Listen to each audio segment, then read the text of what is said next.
Okay, well, here's a overview of the month, and you can see here sort of kicked off officially on Monday, December 7th with the MAF test over here with body weight at 77.3 kilos. And if we sort of then follow through, we're pretty much working off 6 days a week running. Even these down here don't exactly equate to what I would call sort of double runs, because this happened, it was only a little 2K sort of jog after the morning run, and the one over here was really just a 10-minute break. So I'd kind of, in my mind, sort of look at combining those into sort of like a 2-hour, 10-minute run. So all in all, I sort of just really treat that it's sort of running 6 times a week with a day off each week. Christmas week, the 2 days off, Christmas Day and the Monday.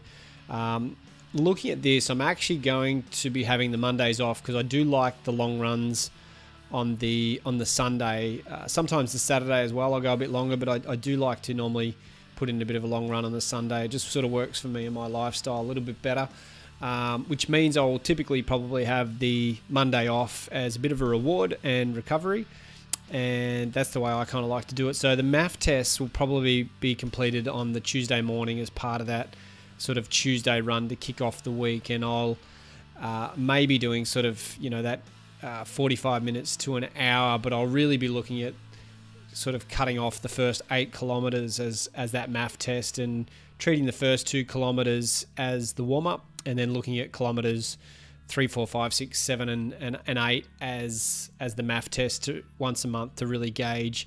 So I'll be doing that tomorrow.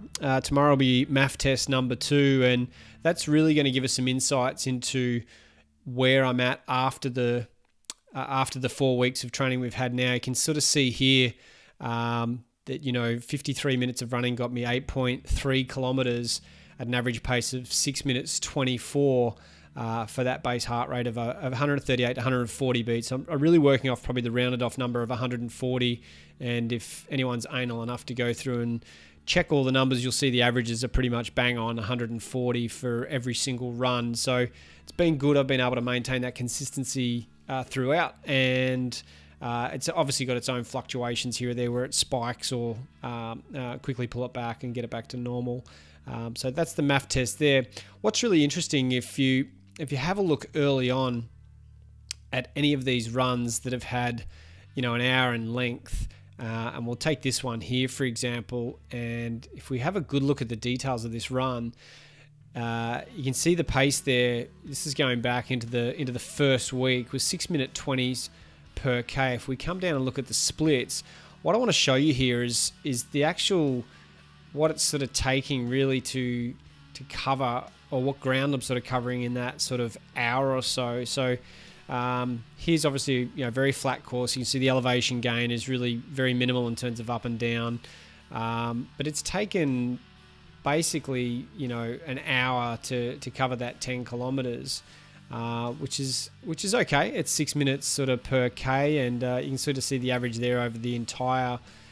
This is because of the drop off at the end of the run where the endurance base is not so good, and there's obviously some slowing down towards the end, and this is 4 weeks ago. Fast forward to now, and you come back to the runs like on Sunday, for example, where I've just completed a lengthier 2-hour run, and you can see the average pace per kilometer is down quite considerably. And this is on a long run with sort of some rolling hills, so it's got a very similar elevation as to what was done a few weeks ago. But in the same sort of time, covering like a kilometer further in distance, and that might not sound like a lot, but 10 kilometers to 11 kilometers is a 10% improvement.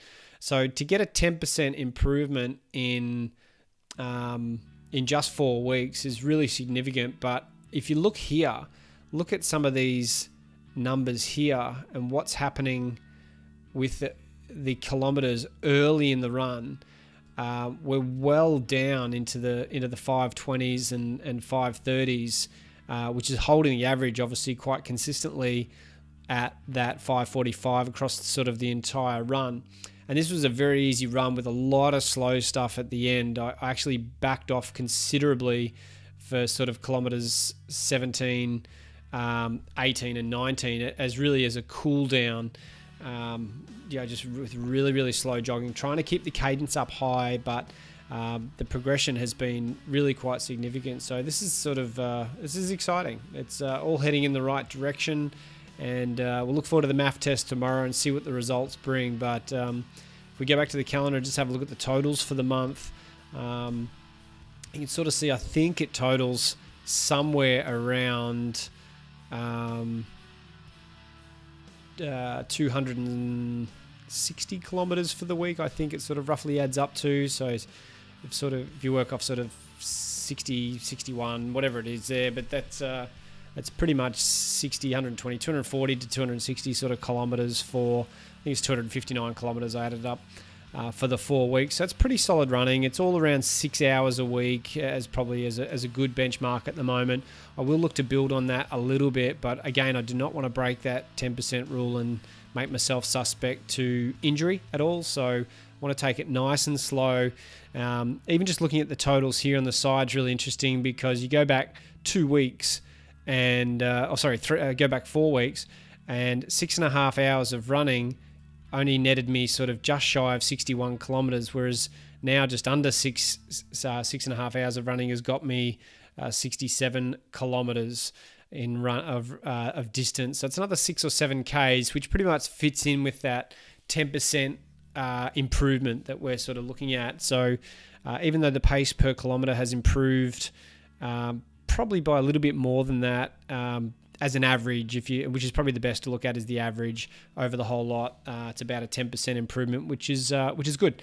Body's not improving too quickly, because I don't want it to actually improve too quickly, because if the aerobic function improves too quick, it may put extra pressure on muscles, and I certainly don't want any sort of tendon issues or ligament issues or muscle strain. I want all the adaptation to improve fairly consistently across the body. So heart, lungs, and muscles, all three kind of working together as best I can. So that's the month summary, and look forward to a big monthly update with you next month. Cheers.